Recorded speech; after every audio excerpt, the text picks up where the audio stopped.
Jadi, mengatasi masalah jemaah sekalian, jangan menghadapi dengan kekerasan. Walaupun bisa selesai masalah, tapi membuat hati sakit. Milihlah kata yang halus, yang baik. Termasuk ibu-ibu menghadapi suami yang barangkali tidak nyambung dengan kita, tidak sesuai dengan keinginan kita. Jangan anda selalu membalas dengan kasar, tapi selalu beri yang terbaik dan selalu berdoa. Ya Allah, berilah hidayah. Ya Allah, berilah petunjuk. Ya Allah, jadikan beliau bertanggungjawab. Ya Allah, jadikan beliau kasih sayang. Orang yang benar-benar memberi perhatian kepada kami, kepada anak kami, dan bertanggungjawab nafkah dan urusan keluarga kami. Itu ikhtiar kita, doa. Kalau memang sudah di dalam takdirnya Allah Subhanahu wa taala jodohnya seperti ini, ya bakal seperti ini. Yang bisa merubah nasib dan takdir hanya doa. Makanya jangan berhenti berdoa. Habis anda berikhtiar dan ada yang merasa sudah tidak kuat, tidak bisa tahan. Itu pilihan atau solusi dalam agama, boleh minta cerai. Itu solusi, bukan sesuatu yang tidak boleh. Ada orang, kalau katanya minta cerai, tak bakal masuk surga. Kata siapa? Kalau benar-benar, sebagaimana saya jelaskan, ibu sudah sabar, sudah doa, sudah ikhtiar, sudah memimpin nasihat, tapi tetap tidak ada perubahan sama sekali, dan masih bisa sabar, saya usulkan sabarlah. Tapi kalau ada orang tak bisa sabar, bahkan ada yang merasa lebih baik saya mati, kenapa susahkan diri? Lepas. Karena inti daripada rumah tangga hidup bahagia. Kalau kehilangan kebahagiaan buat apa? Banyak orang yang sudah bisa berpisah walaupun anaknya sudah 10.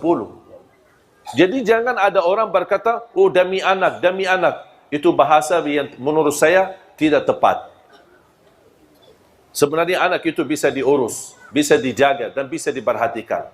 Tapi yang lebih utama adalah kita merasa harmonis, sakinah, mawaddah, rahmah dalam rumah tangga. Karena kalau tidak ada hubungan baik antara suami istri akan mempengaruhi kepada anak. Walaupun kita bertahan, tapi anak kita nanti menjadi sakit. Anak kita nanti membuat dia sakit jiwa, sakit hati. Karena dia selalu melihat orang tuanya berantem. Selalu orang tuanya marah. Dan selalu saya nasihatkan, kalau terpaksa anda memarah sama suami atau istri, jangan di depan anak-anak. Jangan di depan anak-anak.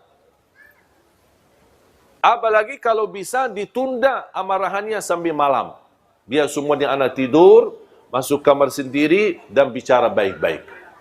Sudah akan diselesaikan masalah. Wallahi tidak ada masalah, pasti ada jalan keluar. Tapi kita mau atau tidak jalan keluarnya. Itu persoalannya. Banyak ujian yang saya hadapi dalam rumah tangga. Tapi selalu yang membuat kami bahagia, selalu saya sepakat sama istri, selalu mencari jalan keluar. Selama ada masalah, pasti ada jalan keluar. Fa inna ma'al usri yusra, inna ma'al usri yusra. Kalau ada satu kesusahan, berarti ada dua jalan kemudahan. Itu yang saya sudah yakini saya sama istri saya. Dan alhamdulillah tidak pernah ada masalah, kami cepat bisa mengatasinya. Dan tidak berlama-lama, supaya tidak menimbulkan hal-hal yang tidak diinginkan. Apapun sikapnya, apapun prinsipnya, apapun kejadiannya. Makanya jamaah sekalian, kembalilah. Akhlak yang mulia. Akhlak yang baik. Jaminan dapat syafaat Nabi Muhammad. Jaminan darajat yang tinggi di dalam surga. Bahkan Rasulullah SAW bersabda, darajatnya orang yang mulia akhlaknya bisa tercapai lebih tinggi daripada darajatnya ahli puasa dan ahli tahajud. Ahli puasa sama, padahal kita tahu pahala puasa begitu besar, pahala tahajud begitu tinggi, tapi jauh lebih tinggi daripada dua-duanya adalah orang yang mulia akhlaknya. Contoh, kalau ada orang suka puasa, suka tahajud, tapi tidak baik akhlaknya. Ada satu orang tidak puasa, tidak tahajud, tapi baik akhlaknya. Jauh lebih mulia di sisi Allah yang baik akhlaknya. Apalagi kalau bisa kita jaga puasa, jaga tahajud, jaga ibadah, dan juga jaga akhlak. Itu luar biasa, mantap. Luar biasa keagungan dan anugerah dari Allah Subhanahu wa taala. Makanya jamaah sekalian dimuliakan Allah Subhanahu wa taala, mari kita selalu kita niatkan. Dan apapun yang kita hadapi, anggaplah ujian. Huwallazi khalaqal mauta wal hayata liyabluwakum ayyukum ahsanu amala. Allah menuji kalian agar bisa anda tahu siapa yang terbaik amalan. Buat apa Allah uji? Supaya terlihat siapa yang terbaik, siapa yang paling sabar, siapa yang paling ikhlas, siapa yang paling ridha. Kalau tidak diuji, tidak ada bedanya sama kita. Tidak ada di antara kita berbeda-beda. Semua sama di sisi Allah. Tapi apa yang membuat kita punya kelebihan? Ujian. Ketika datangnya ujian, Allah melihat. Ada namuk, marah, tidak ridha, tidak ikhlas. Ada satu lagi, sabar, ikhlas, ridha. Kata Allah, ini lulus. Itu dapat keuntungan. Berarti ketika ada ujian, bukan Allah ingin menyakiti kita, tapi Allah ingin menunjukkan posisi kita di sisi Allah Subhanahu wa taala. Makanya jamaah sekalian belajar sabar dan menunggu kemudahan ketika sedang susah. Menunggu jalan keluar ketika kita menghadapi ujian. Kesabaran itu dan menunggu adalah ibadah tersendiri. Contoh, kita lagi ada masalah dan kita sudah berupaya menunggu jalan keluarnya. Ada jalan keluar, tapi belum waktunya. Masih dalam proses. Berarti kita butuh tunggu. Tunggu berapa lama? Bisa 1 bulan, bisa 2 bulan, bisa 1 tahun. Kita menunggu sampai selesai proses. Baru akan kita dapat terbuka jalan keluarnya. Anda menunggu seberapa pun lamanya, selama Anda tunggu itu terhitung sebagai ibadah. Intidharul faraji ibadah. Menunggu datangnya kemudahan dan pertolongan Allah itu ibadah sendiri. Berarti Anda dapat pahala karena tunggu, Anda dapat pahala lagi sabar, dan Anda akan syukuri ketika datangnya kemudahan dan pertolongan dari Allah Subhanahu wa taala. Jamaah sekalian yang dimuliakan Allah Subhanahu wa taala. Saya akhiri satu cerita. Mau kan cerita? Ibu-ibu senang cerita.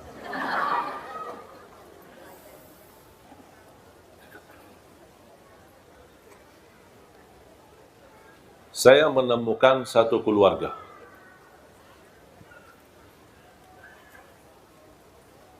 Ketika habis pulang sekolah, itu terjadi di kota Madinah, di masa saya sekolah. Saya menemukan seorang tunanetra sedang berdiri di pinggir pintu sekolah, gerbang sekolah. Saya perhatikan, dan qadarullah, saya juga sedang menunggu ayah saya jemput untuk pulang sekolah.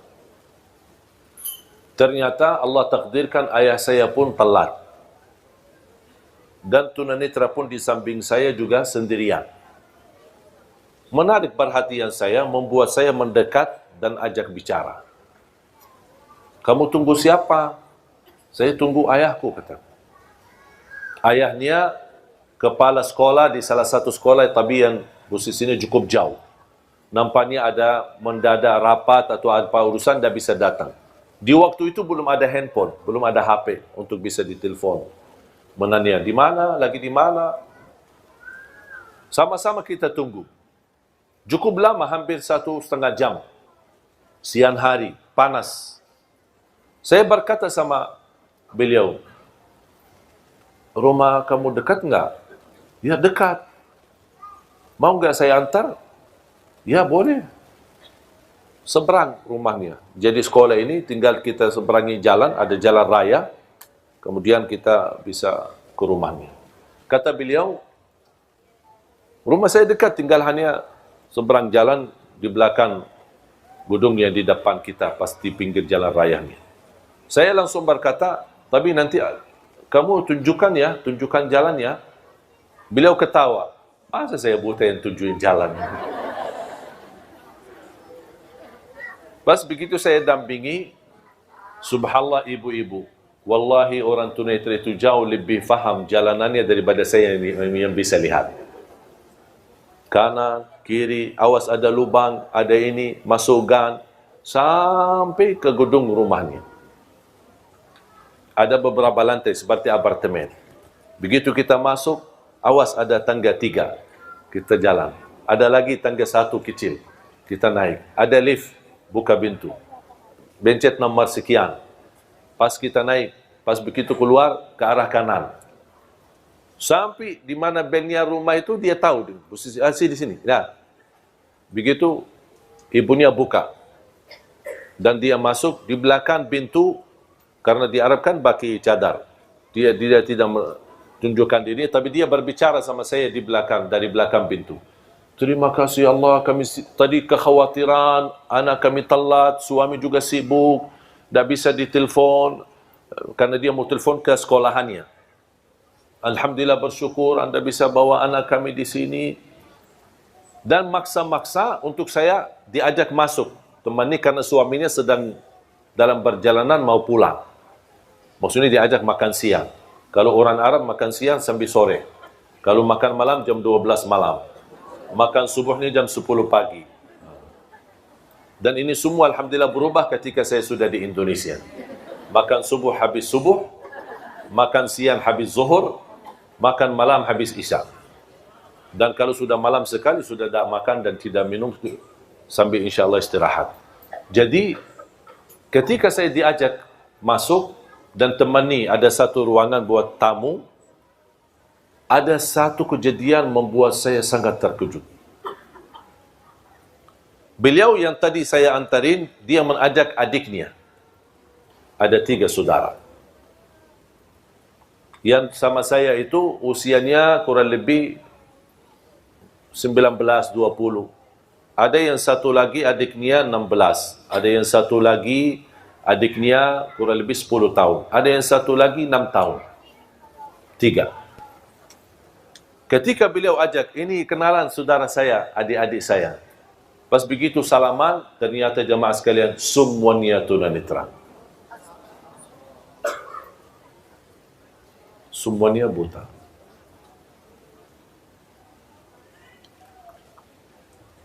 Di saat itu, jujur saja jemaah sekalian, beberapa waktu lalu, waktu kejadian ini, saya ada sedikit stres. Ada masalah lah gitu. Namanya anak muda kan. Maunya ini, maunya itu, tidak dapat, tidak semua serba ada. Pas begitu saya melihat mereka, saya merasa malu sama Allah. Ternyata selama ini banyak nikmat yang kita dapat. Ternyata di sisi lain atau di keluarga yang lain, semuanya diuji oleh Allah. Bukan satu, semuanya. Hanya yang selamat dalam anggota keluarga itu hanya suami istri. Ternyata keluarga mereka keluarga besar 7 orang. 4 laki-laki dan 3 perempuan. Dan semuanya tunanetra. Semuanya buta. Tapi ketika saya bertemu dengan ibunya dan dia berbicara sama saya dari belakang pintu, subhanallah, tersentuh hati saya karena dia tidak pernah melepas daripada ucapan Alhamdulillah. Alhamdulillah. Coba kejadian ini cerita di masa sekolah, SMP, sampai sekarang, Alhamdulillah hubungan saya dengan mereka baik. Cuman hanya saya sekali antar menjadi sahabat akrab. Dan semua keluarganya ini 7 orang, yang laki maupun perempuan. Beberapa waktu yang lalu saya menghadiri acara wisuda, mereka tamat 30 juz hafal Al-Quran. Kata ibu, kadang ada muncul rasa sedih ketika melihat anakku keadaannya begini. Tapi saya sekarang bangga sekali. Terlupa ujian anak-anakku buta. Karena mereka sudah menjadi penghafal Al-Quran. Memang buta di dunia, tidak bisa melihat.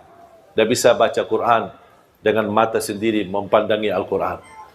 Tapi insya Allah di hari kiamat, dia akan menjadi saksi baik untuk kedua orang tuanya. dan akan bisa melihat dengan jelas dan terang jalan menuju ke surga Allah Subhanahu wa taala. Makanya jamaah sekalian, kita bersyukur. Kita masih banyak belum bersyukur. Menurut saya terlalu banyak nikmat yang Allah berikan. Nikmat orang tua, nikmat kita masih bisa bergerak ke mana saja pergi.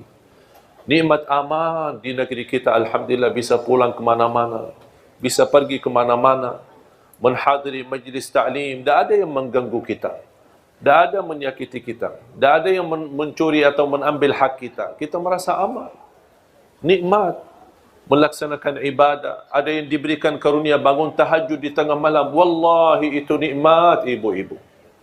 Jangan ada yang merasa itu kehebatan kita atau kelebihan kita. Wallahi itu anugerah dari Allah Subhanahu wa taala. Anda bisa beramal, donasi, beri nafkah, beri sedekah di mana-mana. Wallahi itu karunia, bukan karena kita punya uang, bukan karena kita punya kelebihan. Ketika diberikan kemudahan bisa umrah, wallahi itu karunia, bukan karena kita bisa daftar untuk umrah, bukan karena ada travel di mana-mana kita bisa ikuti mereka. Kalau kita bisa haji, wallahi itu karunia dari Allah, bukan karena kemampuan dan kehebatan kita.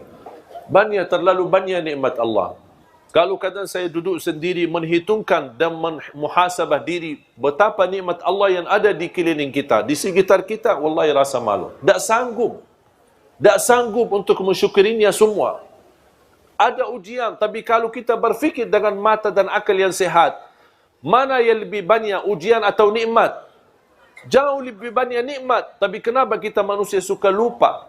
Pas ada ujian kita baru marah dan tidak terima. Ketika ada nikmat, tak pernah ada manusia berkata, ya Allah saya tidak pantas mendapatkan nikmat itu. Tapi ketika diuji, ya Allah saya tidak pantas diuji. Itulah manusia. Makanya Allah sebutkan manusia di dalam Al-Quran, manusia amat bodoh dan amat zalim. Maksudnya apa amat bodoh dan amat zalim? Ya perilakunya, dia menzalimi dirinya sendiri.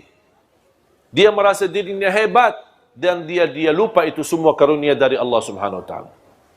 Makanya belajar jamaah sekalian, selalu ucapkan alhamdulillah. Yang lebih indah ucapan alhamdulillah, kita masih berkenan memuji Allah dalam segala pujian ketika kita menghadapi musibah, ujian.